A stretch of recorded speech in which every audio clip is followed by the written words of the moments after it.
There's such a sad look deep in your eyes, a kind of pale jewel, open and closed within your eyes. I'll place the sky within your eyes.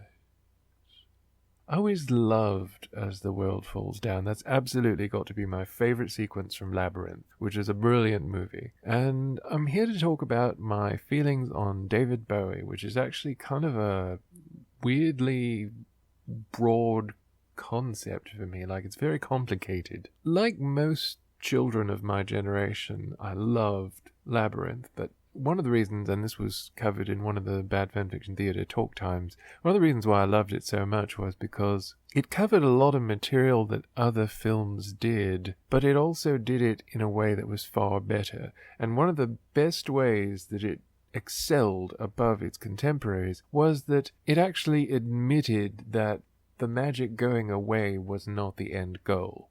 The magic going away was not the ideal, because, as Sarah said in the film, I'll need you, I will need you. You don't just have the magic go away and everything's hunky-dory and you go back to life as usual and it's all the same as it was before, because that would be missing the point.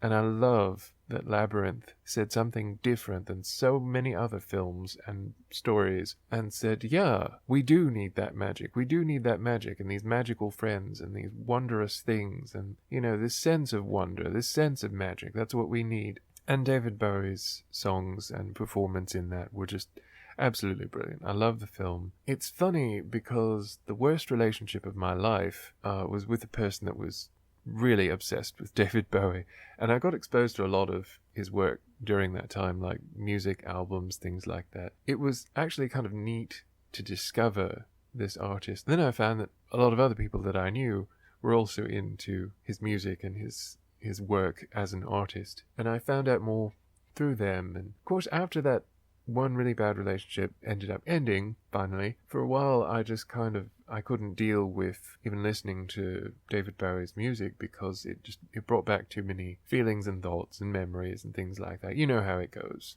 Songs can be associated with times and so forth. But in the last few years, I feel like I've been able to move on from that and actually appreciate it more and more and appreciate him as an artist more and more. And I was so devastated to learn that he had left this world, and it's more that I'm sad, not for him so much, because I fully believe that he has loosed his spirit into space to rejoin with his people. But the rest of us on Earth here, in the world of the living, well, we're left without David Bowie. And to be honest, he was, in my opinion, one of the great masters of this age. So his loss, being there and actually experiencing his presence and then his absence, I can only compare to someone who lived when Michelangelo or Da Vinci were alive and then news came that they had passed on. And there's just tremendous amount that's lost from that loss. It's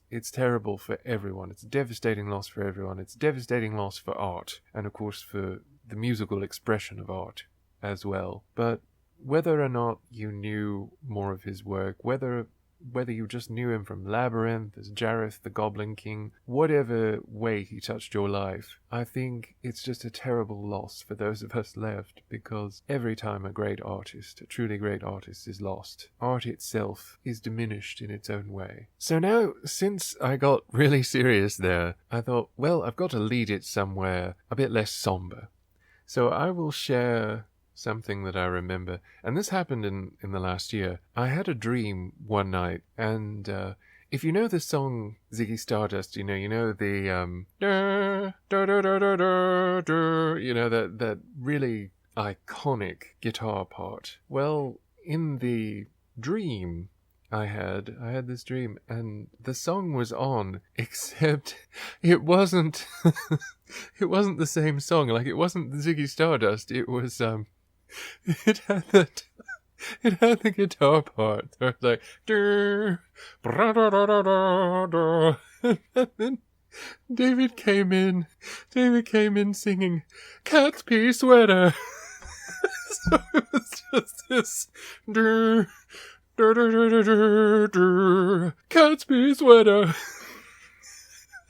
So you had this song about apparently like a cat's pea sweater instead of Ziggy Stardust, and like it was just that one section just repeating infinitely. So I remember that. So I'm trying to leave you with something light and funny, and we all know David himself had a great sense of humor. So hopefully that gives you a chuckle and a smile, and we can all remember all of the great things that David Bowie contributed to our lives and to our expression and to the expression of the world as a whole. So we can salute Mr. Bowie as he goes into space and takes a little special bit of art with him. A piece that we'll never really get back, but there's so much left that we can enjoy in the meantime.